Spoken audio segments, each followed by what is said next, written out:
मराठी रंगभूमीला आधुनिक विचारांची दिशा देणाऱ्या प्रायोगिक नाट्य चळवळीच्या प्रमुख शिल्पकार, ज्येष्ठ दिग्दर्शिका, अभिनेत्री आणि रंगकर्मी विजया मेहता यांचे मंगळवारी रात्री मुंबईतील निवासस्थानी वृद्धापकाळाने निधन झाले आहे.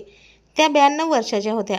विजयाबाईंच्या निधनाने मराठी रंगभूमी, भारतीय नाट्यविश्व आणि समांतर चित्रपटातील एका युगाचा अंत झाल्याची भावना कलाविश्वातून व्यक्त होत आहे. त्यांच्या पश्चात 2 मुले आणि 1 मुलगी असा त्यांचा परिवार आहे. आज बुधवारी सकाळी वाडकेश्वर येथे त्यांच्या पार्थिवावर अंत्यसंस्कार झालेत. मराठी कलाविश्वातील अनेक दिग्गज कलाकारांच्या त्या गुरु होत्या. विजया मेहतांचे जाणे हे आई गमावल्यासारखेच आहे, असे नाना पाटेकर यांनी म्हटले आहे. माझ्या आयुष्यात 3 स्त्रियांना आईचे स्थान होते.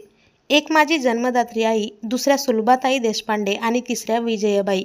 मी आयुष्यात जे काही केले ते या तिघींमुळेच.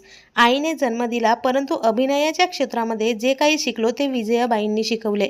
खरे म्हणाल तर मातीच्या गोड्याला त्यांनी आकार दिला आहे.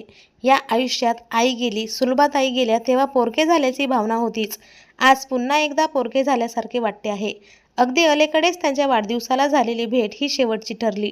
रंगमंचावर कसे उभे राहायचे तेथपासून ते प्रेक्षकांच्या मनाचा ठाव कसा घ्यायचा, नाटकाच्या गाभाऱ्यापर्यंत कसे पोहोचायचे हे बाईंनी शिकवले होते.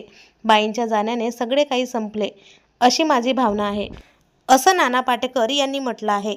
विजया मेहता बाई या नावाने मराठी सृष्टीत प्रसिद्ध होत्या. त्यांच्या निधनाच्या बातमीने अनेक दिग्गज कलाकारांची मने दुखावली गेली आहेत. तर आपल्या वायन मराठी न्यूजतर्फे या दिग्गज मराठी कलाकाराला भावपूर्ण श्रद्धांजली.